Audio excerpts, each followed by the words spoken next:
Bonjour, bonjour pour ceux qui étaient connectés à 10 heures. Donc, nous allons démarrer cette présentation. Euh, je me présente, je suis Florence Bonhomme, Product Manager chez CRM, chez Coeris, pardon, Product Manager CRM chez Coeris. Et donc, aujourd'hui, je vais vous présenter Coeris CRM avec une démonstration sur deux scénarios, un scénario service client, un scénario force de vente. J'espère que vous allez arriver à bien voir mon écran, mais je pense qu'a priori, il n'y a pas de souci. On a validé le son, donc a priori, il n'y a pas de souci. S'il y a un moindre souci ou si vous avez une question supplémentaire sur laquelle vous souhaitez qu'on approfondisse, un sujet sur lequel vous souhaitez qu'on approfondisse, vous avez un outil de chat à votre disposition. Donc, je vous propose de nous contacter via ce chat. Les chats ne seront pas peut-être traités au fur et à mesure de leur arrivée. Nous consacrerons un petit moment en fin de présentation pour répondre aux différentes questions s'il y en avait. Voilà. Donc, tout d'abord, pour démarrer, je vous rappelle un petit peu l'offre de Coeris. Donc, Coeris, nous sommes un éditeur français situé à Suresnes, avec une partie des équipes également à Aix-en-Provence. Nous avons fait 13,8 millions de chiffre d'affaires en 2018 et nous sommes cotés à la bourse. Nous avons plus de 1000 clients à travers le monde, qui sont portés par des clients français de manière générale. Notre offre a deux axes, excusez-moi, a deux axes. Un axe sur le CRM et un axe sur l'analytique, ce qui nous permet d'avoir un mélange de ces deux solutions et de pouvoir enrichir, enfin de ces deux axes et de pouvoir enrichir notre solution CRM avec des outils d'analytique. Nous en verrons un petit peu lors de la présentation. Au-delà des solutions logicielles, nous proposons des services d'intégration, de support, des data scientists et de l'expertise data scientist et de la formation. Nous proposons une plateforme cloud que nous appelons I2A, intelligence artificielle et analytique, sur lequel nous proposons des modules pour répondre à des sujets bien spécifiques, que ce soit les classifications automatiques, le RGPD Text Control. Nous y reviendrons aussi également au niveau de la démonstration, car ces modules sont implémentables au niveau de différentes applications de métier et donc notamment notre Coeris CRM Suite. Coeris CRM Suite a l'avantage d'être très ouverte sur l'extérieur, ce qui va permettre de gérer les différents canaux entrants.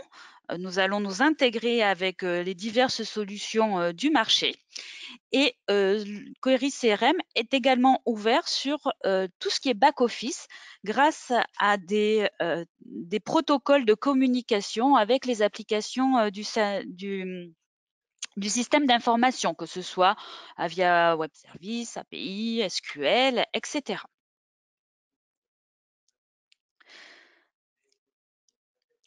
Pour revenir sur Coeris CRM Suite, une petite présentation. Voilà. Donc, Coeris CRM Suite existe depuis maintenant un certain nombre d'années, ce qui nous permet d'acquérir une compétence dans le monde du CRM.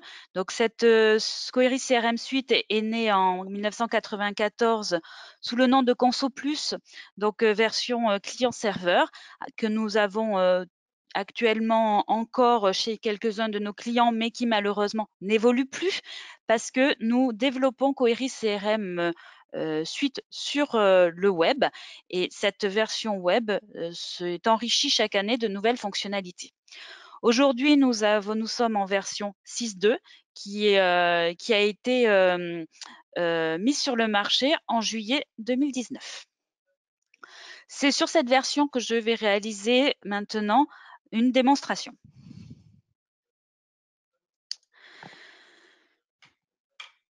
OK. Donc, je me connecte à Coeris CRM Suite en tant que Laurence Loupio. Laurence Loupio est une utilisatrice de Coeris CRM Suite au sein d'un service client et elle est superviseur. Donc, qu'est-ce elle peut visualiser sur son bureau du coup? C'est tous les dossiers en cours, toutes les sollicitations en cours qu'elle a pour elle-même ou dans son équipe, ce qui lui permet d'avoir une supervision de l'activité de son équipe. Si Laurence Loupio avait été opératrice et non superviseur, elle n'aurait vu que ses dossiers en cours et pas les dossiers de ses collègues. Donc, je peux voir sur mon écran d'accueil quelques KPI qui sont paramétrables. Là, c'est une proposition de KPI pour valider mais quelles sont les sollicitations de mon équipe à traiter et de pouvoir y accéder directement. Et parmi ces sollicitations, lesquelles sont en retard, lesquelles sont à traiter ce jour et quelles sont les sollicitations ou combien j'ai eu de sollicitations clôturées ce jour. Depuis mon bureau, je vais pouvoir démarrer mon activité. Justement, j'ai un appel entrant qui arrive. Je pourrais avoir, si j'avais été connectée par exemple avec un outil comme Kiamo ou tout autre CTI, j'aurais pu avoir tout de suite la fiche de la personne qui m'appelle qui s'ouvre. Dans le cadre de ma démonstration, je n'ai pas de ce couplage, donc je vais profiter de la recherche plein texte qui est disponible quel que soit l'écran sur lequel je suis pour faire la recherche de la fiche de la personne qui m'appelle. L'avantage de cette recherche, c'est que je n'ai pas besoin d'indiquer le critère sur lequel je souhaite faire la recherche. Je vais pouvoir mettre le nom et la ville, par exemple, de la personne pour retrouver sa fiche directement et avoir un filtre directement sur sa fiche et ne pas être pollué avec toutes les fiches de Monsieur Méger. Cette recherche que nous appelons la recherche full text chez nous, permet de faire des recherches dans l'ensemble des champs de paramétrer au niveau de l'application, que ce soit au niveau de la fiche client, au niveau des affaires, au niveau des actions, etc. Mais également des recherches dans les pièces jointes. Donc, si vous avez des documents rattachés aux clients, aux affaires, vous pouvez très bien déclencher une recherche dans ces documents. Ça va se faire naturellement, comme je viens de le faire, taper mes petits mots-clés ici. Donc, ça peut être très intéressant et très rapide pour accéder à des courriers, par exemple, ou à des emails que vous auriez fait ou que vous auriez reçus et que vous souhaitez retrouver facilement. Donc, Monsieur Méger m'appelle. Monsieur Méger m'appelle. Donc, Monsieur Méger est un consommateur. Effectivement, je ne vous ai pas situé au niveau du secteur d'activité de ma démonstration. Je suis une entreprise qui vend des articles de sport sur Internet et également à des distributeurs. Donc ici, c'est Monsieur Méger est un consommateur de mes articles de sport. Je vois que je connais, enfin je le connais ce monsieur parce c'est pas la première fois qu'il consomme dans ma société, sur mon site. Donc je vais avoir un certain nombre d'informations le concernant. Et donc première chose que je vais faire, c'est de vérifier ses consentements. J'en profite de l'avoir en ligne pour lui demander si il consent qu'il consent que ces données personnelles soient utilisées dans le cadre de campagnes marketing ou de transfert à un tiers. Ce sont les finalités qui ont été définies par notre DPO pour mon entreprise de commercialisation d'articles de sport. Donc, je vois que Monsieur Méger a consenti il y a déjà un certain temps et il me confirme son consentement par téléphone juste en ce moment. Du coup, je ne bouge rien. S'il avait là, au cours de cet appel, indiqué que finalement, il s'oppose à ce que les données soient utilisées pour de la campagne marketing, à ce moment-là, j'aurais sélectionné la valeur opposition dans ma liste de statut du consentement pour que Monsieur Méger ne fasse plus partie des communications sortantes réalisées par notre service marketing. Monsieur Méger dit oui, ok, je consens, mais à quoi servent les données? Quelles sont mes données personnelles? Pendant combien de temps vous les allez les garder? Ah ben, donc, pour pouvoir répondre à Monsieur Méger, je vais pouvoir cliquer sur les petites icônes qui se retrouvent en face de chaque donnée identifiée comme personnelle dans la fiche du client ou autre emplacement dans le CRM. Et ici, je vais pouvoir donc lui expliquer que l'ensemble de ces données personnelles, elles vont être utilisées dans le cadre effectivement légal de son contrat, des commandes qu'il va passer avec nous, mais également pour des campagnes marketing ou transmission à un tiers. Et ces données seront conservées 3 ans à partir de l'échéance du dernier contrat, donc de la dernière commande ou de la dernière interaction pour les prospects. Pour information, ça c'est un exemple de document et de finalités utilisées sur une donnée personnelle. Chaque société a des finalités peut-être spécifiques et des durées de conservation spécifiques qui pourra du coup indiquer dans ce document pour que ces opérateurs soient en capacité de répondre et d'expliquer à leurs interlocuteurs la raison pour laquelle on leur demande ces données personnelles. Revenons à l'objet de l'appel de Monsieur Méger. Monsieur Méger m'indique qu'il a déjà contacté notre service par différents moyens. Effectivement, je retrouve dans la liste des réclamations une réclamation en cours de traitement adressée par le média communauté. Je consulte ma sollicitation et je peux tout de suite voir qu'effectivement, j'ai eu le 4 octobre un post Twitter entrant de la part de Monsieur Méger. Nous y avons répondu le 4 octobre, donc dans la foulée, nous avons donné une réponse. Je suis en capacité dès cette affaire, dès ce lieu, excusez-moi, regarder quels étaient ces messages. Donc, Monsieur Méger, qui a le nom Marc Abitbol sur les réseaux sociaux, me parle d'une commande incomplète et qu'il demande quand est-ce qu'il va pouvoir recevoir le complément de sa commande. Donc, nous avons répondu au travers de ce média que nous nous occupons de sa demande.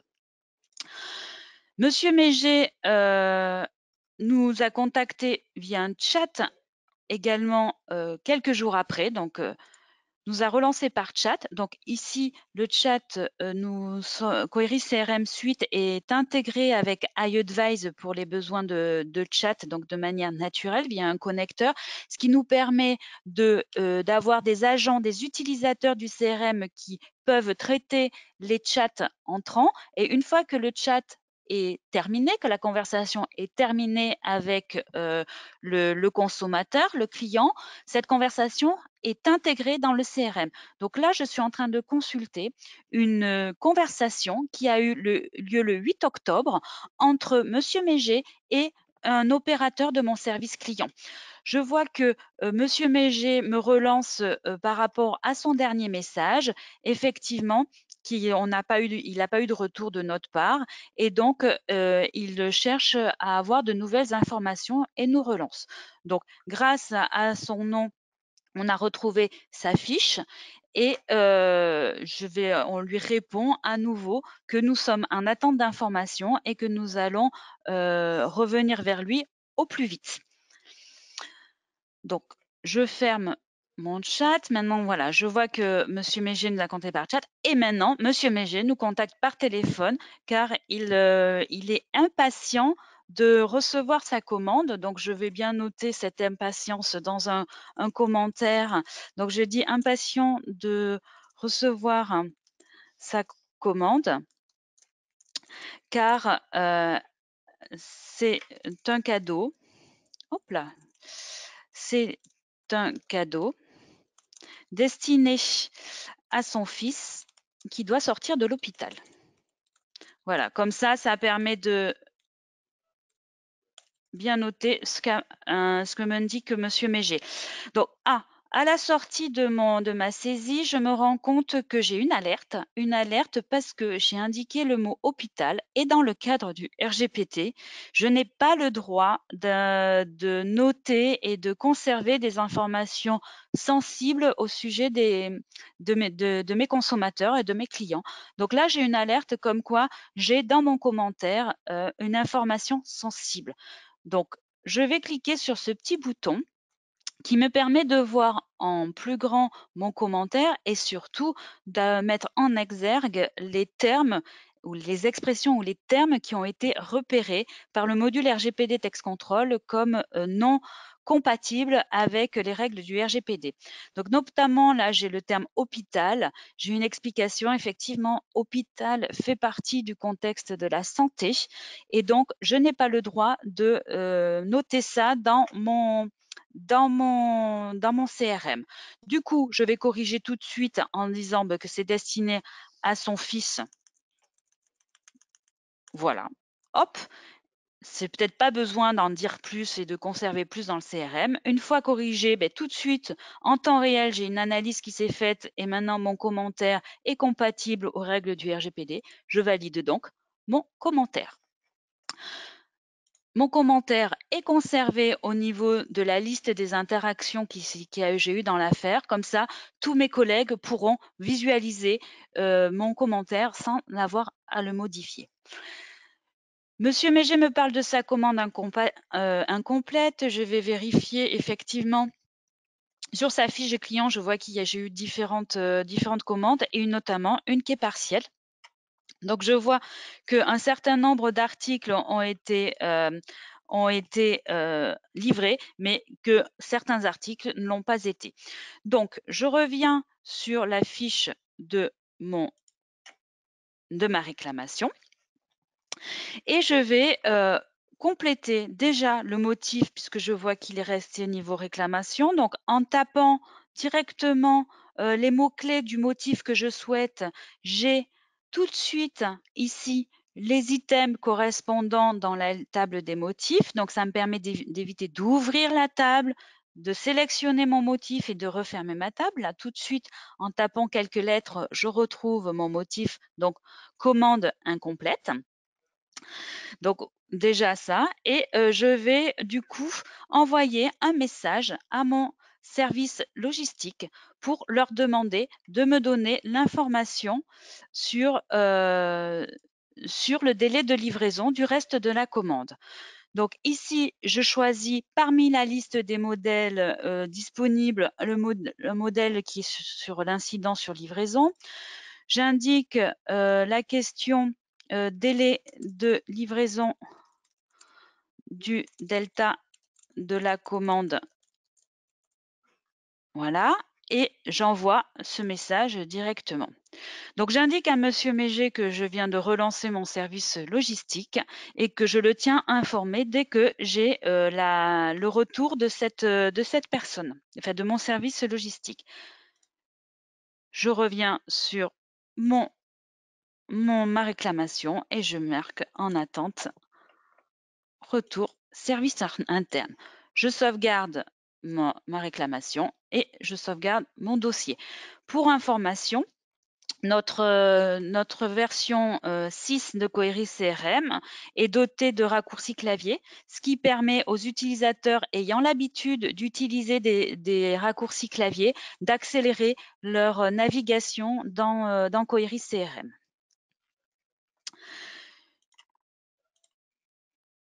Donc, je me positionne côté service logistique. Effectivement, je reçois mon message incident sur la commande.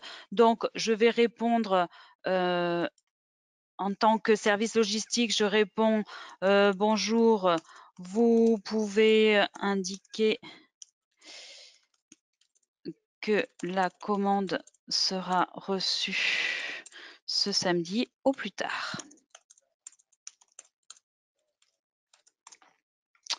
Et je renvoie.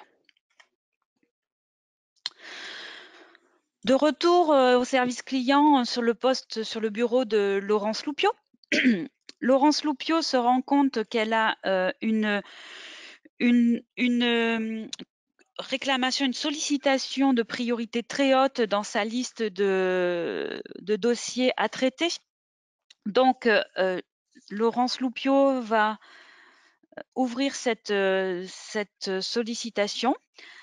Cette sollicitation a été initiée par un email et je peux voir qu'elle a été qualifiée automatiquement en tant que compte bloqué via notre module de text mining. En effet, tous les messages entrants, que ce soit au niveau des emails ou des messages sociaux sur Facebook et Twitter, peuvent faire l'objet d'une qualification automatique par notre option de text mining, ce qui nous permet de préqualifier l'affaire créée dans le CRM et d'affecter automatiquement l'affaire créée au service en charge du motif.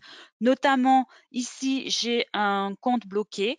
Donc, la tâche à réaliser a été adressée directement au service compte web. Madame Loupio, j'ai dit qu'elle était superviseure et elle est superviseure de différentes équipes du service client et du service compte web. C'est pour ça qu'elle avait dans sa liste des dossiers en cours. Donc, Madame Loupio voit donc il y a ce message.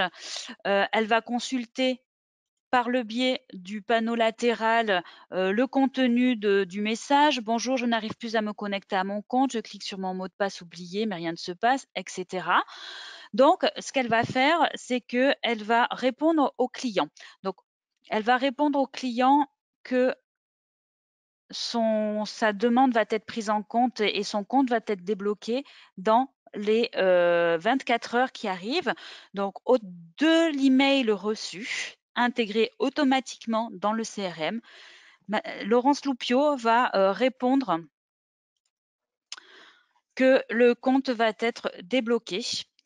Donc, je vois ici le modèle de réponse. Votre demande est bien prise en compte. Votre compte sera débloqué sous un délai de 24 heures. Et je vois que ce message est bien la réponse à l'email que m'avait envoyé ma cliente. Donc, nous avons depuis la version 6.2 de Coeris CRM la capacité de répondre, de transférer un email. Excusez-moi, j'ai un petit souci. Donc, ici, madame, j'ai répondu à madame Bichon, excusez-moi. Et donc, je vais... là, j'ai eu un petit souci. Et je vais exécuter l'action comme quoi j'ai traité la demande. Donc, vous avez vu, grâce à un bouton en haut de la réclamation qui m'affiche le nombre d'actions à réaliser, j'ai pu, en cliquant dessus, me positionner tout de suite dans la liste des tâches à effectuer. Je n'ai plus de tâches à effectuer. J'enregistre et je ferme ma réclamation.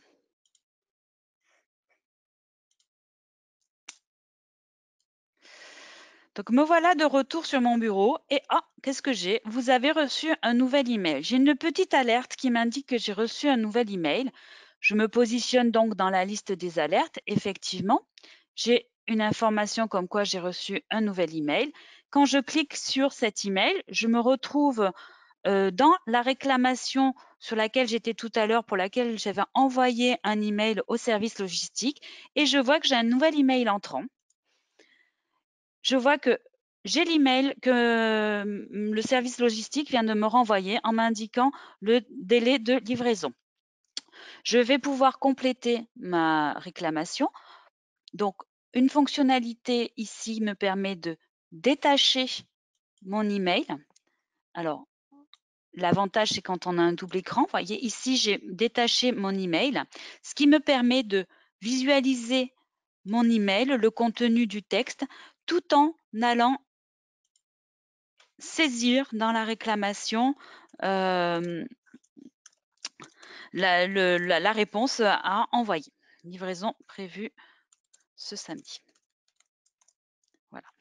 Donc, je ferme Voilà. Donc, l'avantage de ce détachement du message, que ça peut être un détachement d'un message, que ce soit un chat, un message social, un message email, etc. Tous les flux entrants qu'on va recevoir dans le CRM sont détachables de cette manière-là, ce qui va me permettre de lire le message tout en complétant le niveau, la fiche du client ou la fiche de l'affaire pour avoir les informations sous les yeux sans avoir à ouvrir et fermer des fenêtres. Donc voilà, donc là, je vais finaliser tranquillement ma réponse au client en lui transmettant par email la réponse fournie par le service logistique. Je ferai ça ultérieurement. Je me déconnecte, je ferme la fiche de mon client, Monsieur Méger. Donc là, dans ce petit scénario, je vous ai montré l'utilisation des différents, enfin la consolidation des différents canaux au niveau d'une même affaire. Hein. Donc notre client qui nous contacte par chat, par réseau social, par email, par téléphone, toutes ces interactions seront consolidées dans une même réclamation une même sollicitation, pardon, pour que notre client évite d'avoir à répéter systématiquement ces questions. Et au moins, j'ai tout de rassemblé au même endroit pour des statistiques ou autres derrière. Donc là, on a vu également donc les intégrations des emails directement dans le CRM. Hein, donc j'ai pu envoyer un email, j'ai pu recevoir un email. Les emails, on a vu qu'ils pouvaient être préqualifiés par le text mining, ce qui permet d'accélérer la mise à disposition des tâches aux équipes concernées. Un CRM, malheureusement, peut se dégrader au fur et à mesure de l'usage par rapport aux données, dans le cadre notamment de création de doublons, de fiches clients en doublons. Donc, Query CRM est doté d'un module DQM qui permet d'identifier les doublons qui auront pu être traités. Donc, qui auront pu être trouvés. Un exemple donc de doublons trouvés, c'est des fiches donc qui se ressemblent. On va avoir défini quels sont les critères de rapprochement que l'on souhaite mettre en œuvre.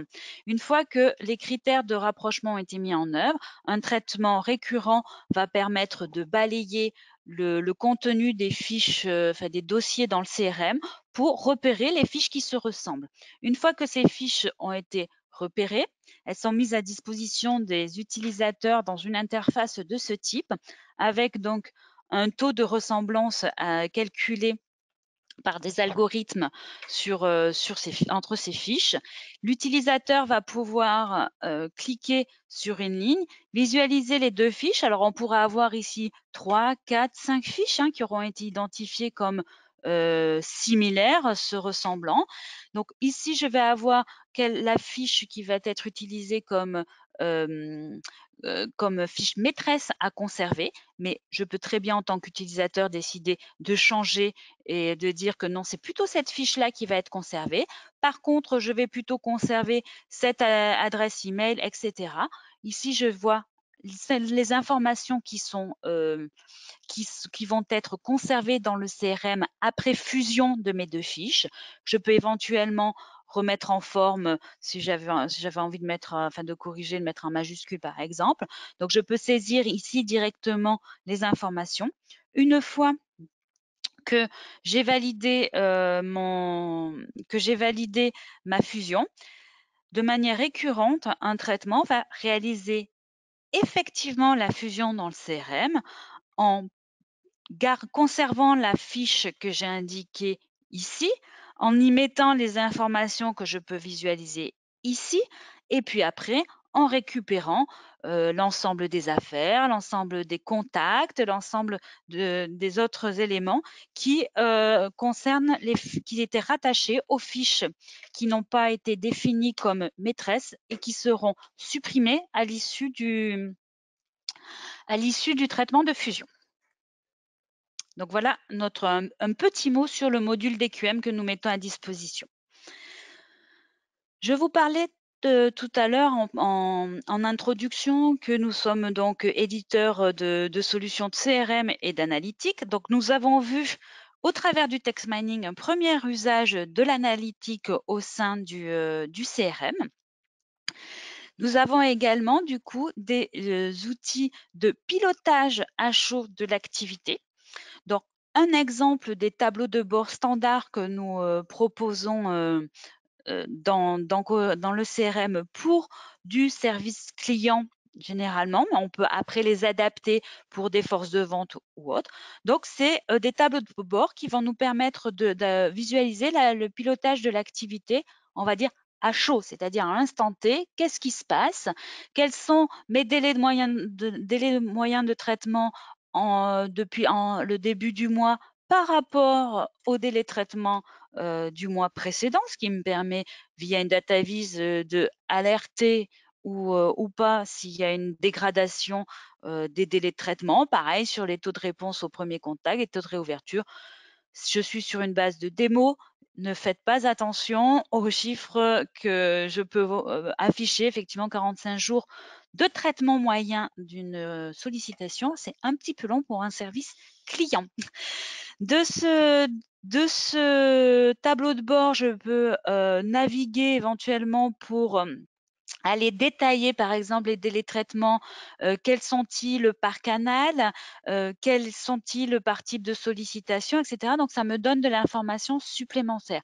Je peux visualiser ce pilotage également par utilisateur, ce qui va me permettre d'identifier éventuellement des utilisateurs qui seront en souffrance par rapport à d'autres utilisateurs et pouvoir du coup agir sur l'activité de mes équipes en répartissant la charge.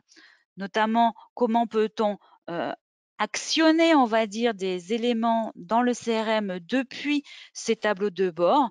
Je peux, par exemple, ici, je veux dire mes demandes, enfin mes sollicitations qui sont en attente de retour, les réclamations notamment qui sont en attente de retour. Si je fais un clic droit sur mon chiffre, je vais pouvoir afficher la liste de ces sollicitations, mais je vais peut-être pouvoir aussi, si je souhaite faire une relance, par exemple, sur toutes ces réclamations qui sont en attente de retour, je vais pouvoir, de ce tableau de bord, déclencher une action dans le CRM. Donc là, par exemple, de créer une campagne de relance sur les fiches par email. Donc, en cliquant sur ce menu, je vais pouvoir me repositionner dans des campagnes qui vont me permettre d'animer les réclamations qui étaient concernées par mon reporting. Donc, ça c'est un exemple d'interaction qu'on peut avoir entre le pilotage et l'activité dans le CRM. On peut très bien imaginer que ces interactions agissent sur la répartition des actions au sein des équipes. Je vais ne pas mettre en œuvre mon interaction. Et voilà, donc si vous avez des questions ultérieures sur cette partie-là, nous pourrons y revenir. Donc sur toute cette partie pilotage à chaud.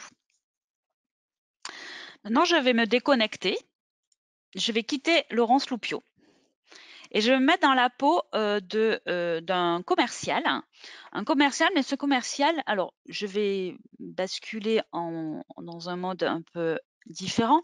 Donc ce commercial va consulter son activité depuis son smartphone. Donc ici, vous avez l'écran que peut visualiser donc le commercial sur son smartphone. Donc ce commercial qui s'appelle Bernard Charles va se connecter à son CRM. Donc, excusez-moi, j'ai un petit problème dans mon mot de passe. Voilà. Donc, là, je suis sur mon smartphone, que ce soit un iPhone, un Android ou autre. Je vais pouvoir, au travers du navigateur installé sur mon smartphone, me connecter en direct sur le CRM pour visualiser mon activité. Donc, c'est-à-dire que tout ce que je vois là sur mon smartphone, toute modification que je peux faire sur mon smartphone seront prises directement en compte pour les personnes qui sont en train d'utiliser le CRM à leur bureau depuis leur ordinateur. Donc Bernard Charles vient de se connecter et donc c'est le matin chez lui, il est en train de se connecter, il veut visualiser ses rendez-vous qu'il a aujourd'hui. Donc il peut voir qu'il a 2 rendez-vous aujourd'hui. Donc 2 rendez-vous, donc un ce matin, bon, il est un peu en retard, hein, Bernard Charles, donc, mais et un en fin de journée. En rentrant sur le détail de celui de en fin de journée, donc il va retrouver l'adresse, les coordonnées de la personne et surtout la possibilité éventuellement de passer un coup de téléphone ou de se positionner l'adresse sur une carte, ce qui peut être pratique quand on est un petit peu perdu ou qu'on veut estimer le temps de trajet. Mais je peux également ouvrir la fiche de mon client. Sur la fiche de mon client, donc là, je vais avoir un certain nombre d'informations. Donc là, en général, nous essayons de mettre peu d'informations sur la partie smartphone. Hein. L'objectif, c'est d'avoir les informations principales du CRM à portée de main, avoir la possibilité de modifier les informations principales également à partir du smartphone, sachant que tout le reste se fera sur l'application directement connectée, enfin pas l'application, pardon, le CRM directement sur l'ordinateur. Depuis mon smartphone, je peux quand même visualiser l'intégralité des affaires. Donc là, je vois que mon rendez-vous, il est associé à une opportunité de fidélisation. Je peux voir que j'ai donc bien sûr le rendez-vous se cacher. Ah, je peux voir que j'ai un devis qui est effectué et parce que j'ai préparé ma visite chez ce distributeur pour pour le relancer, pour préparer l'année 2020 et donc lui proposer un devis sur des articles de sport. Donc là, je consulte le devis. Si j'ai besoin de le modifier, il faudra que je bascule sur la partie sur mon ordinateur. Par contre, si j'ai besoin de saisir des informations au niveau de mon affaire, je peux le faire directement depuis depuis le smartphone. D'ailleurs, qu'est-ce que je vois? Je vois qu'il y a eu un mail qui a été reçu sur cette affaire. Donc, je consulte l'email et là, mon client donc me demande de reporter le rendez-vous d'aujourd'hui. Bon, ben, je vais tout de suite lui répondre que je décale le rendez-vous. Donc là, pardon. Donc je suis avec les mêmes fonctionnalités que dans le CRM, c'est-à-dire que je peux choisir un modèle de réponse et je peux envoyer mon email. Donc une fois mon email envoyé, ce que je vais faire, c'est que je vais pouvoir aller modifier mon rendez-vous directement depuis mon smartphone. Donc je le décale à la semaine d'après. D'ailleurs, hein, je peux voir ce que je suis disponible et je vais pouvoir valider mon rendez-vous. Si j'ai besoin de mettre une petite note sur mon rendez-vous prochain, je peux le faire aussi directement depuis mon smartphone si je veux me rappeler une petite information sur ce rendez-vous, ou je pourrais utiliser cette zone à l'issue de rendez-vous pour faire un petit compte rendu rapide, un premier compte rendu rapide, sachant que j'ai la possibilité, donc là je ne peux pas vous le simuler au niveau de la démonstration, mais si vous êtes directement sur votre smartphone, j'ai la possibilité d'utiliser Siri ou autre outil de reconnaissance vocale pour remplir directement le commentaire tout en dictant mon compte rendu ou ma petite note. Donc, sur le smartphone, j'ai accès aux informations de mon client, j'ai accès aux informations de mes affaires, je peux mettre à jour mes affaires, je peux mettre à jour un client, je peux créer un nouveau client si je le souhaite. Je rencontre quelqu'un et que je souhaite tout de suite créer sa fiche, je vais pouvoir le faire depuis le smartphone. Je vais pouvoir également consulter la base de connaissances, si j'ai besoin d'accéder à des fiches produits ou autres, je vais avoir tout de suite l'accès depuis mon smartphone à ces informations en vue de pouvoir répondre au plus vite à mon client sans avoir à me connecter, à sortir mon ordinateur.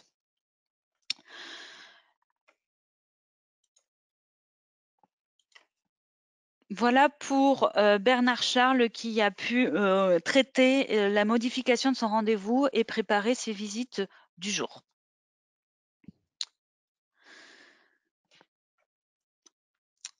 Je vous ai montré donc là l'activité commerciale juste au travers du smartphone parce que c'est quand même une grosse nouveauté chez nous, une grande nouveauté chez nous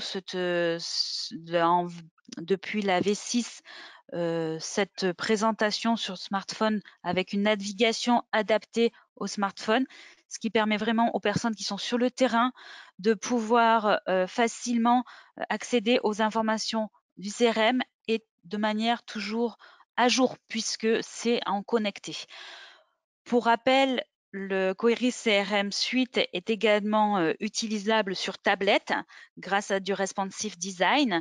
Donc là, avec une interface qui se rapprochera plus de l'interface qu'on a sur le device ordinateur. Et mais avec quelques fonctionnalités en moins. Par exemple, la partie ciblage ne va pas être disponible sur tablette puisque pour faire du ciblage, il vaut mieux être confortablement installé sur un écran un peu plus important, donc sur un ordinateur. Maintenant, je vais vous montrer que Query CRM s'adapte complètement au contexte des clients. Là, on a vu un aspect service client, on a vu un aspect force de vente, tout sur la même application, puisque Bernard Charles partage le même CRM que Laurence Loupio, c'était les mêmes données, même si Bernard Charles travaillait sur ses clients, lui, sont directement des entreprises, alors que Laurence Loupio a s'adressé à du client, à des consommateurs finaux. On peut avoir dans le même CRM aussi bien du B2B que du B2C ou également faire du B2B2C. Au niveau du paramétrage, au niveau du design, on a une grande flexibilité au niveau du CRM. Je vous montre un exemple sur un contexte, on va dire, retail. Je vais donc déjà, vous voyez, la page d'accueil a été ajustée pour se coller un peu plus au contexte d'utilisation. Quand je me connecte, j'ai un thème qui va être différent. Vous voyez, là, je suis plus sur quelque chose de plus clair, avec des couleurs différentes. J'ai des KPI différents.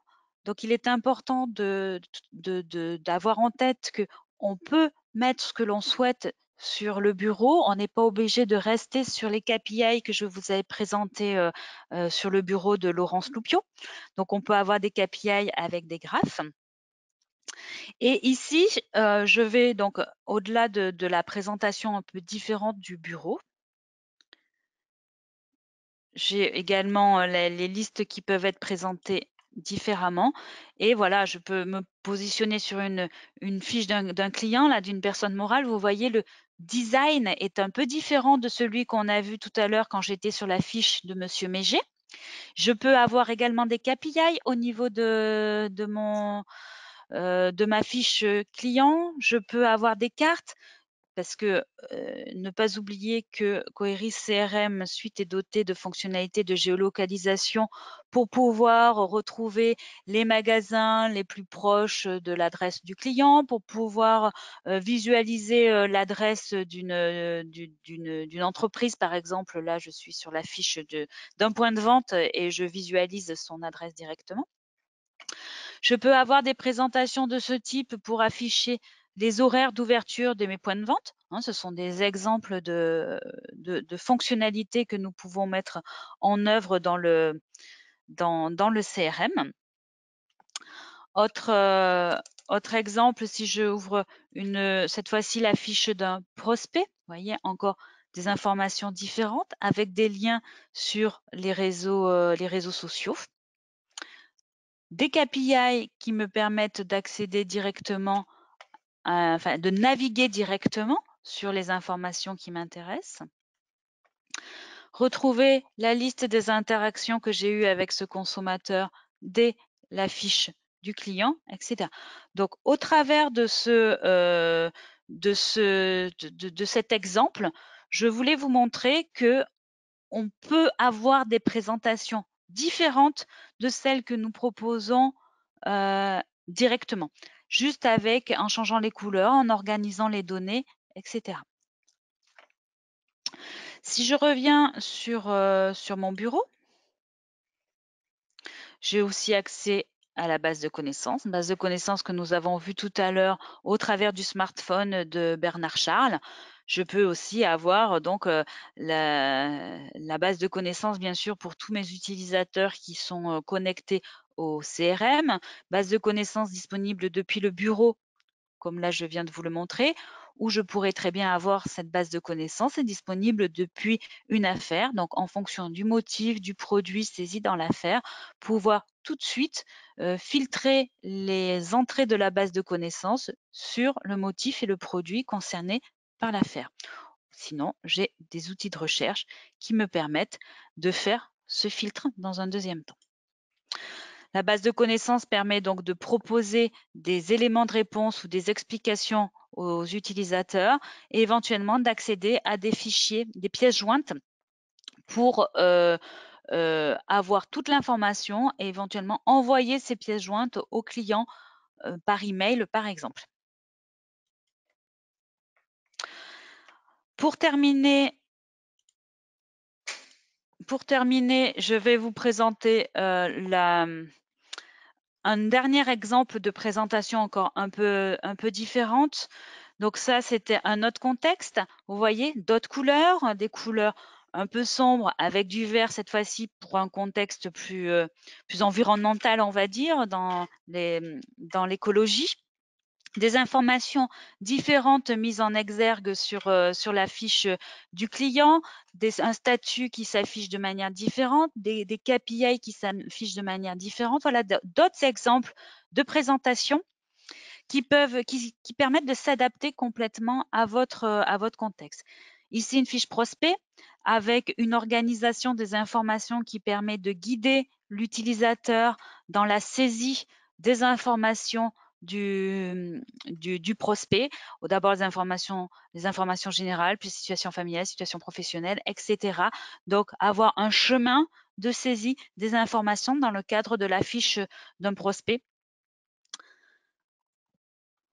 Et ici, par exemple, notre type de présentation de la fiche, là, c'était un exemple d'un élu, par exemple, un élu avec son parti, avec ses informations sociales, directement un peu à une présentation comme on pourrait avoir sur LinkedIn ou autre. Voilà. Donc, nous sommes très souples dans la manière de pouvoir présenter les informations. Bien sûr, après, tout dépend du nombre d'informations que vous souhaitez afficher, etc. Donc, j'espère qu'au travers de cette démonstration, j'ai pu vous faire découvrir des queries CRM. Pour certains, peut-être pour la première fois, pour d'autres qui sont peut-être sur des versions plus anciennes, découvrir des nouveautés, des exemples de présentation, vous donner des idées peut-être vers là où vous pourriez aller, comment faire évoluer votre CRM.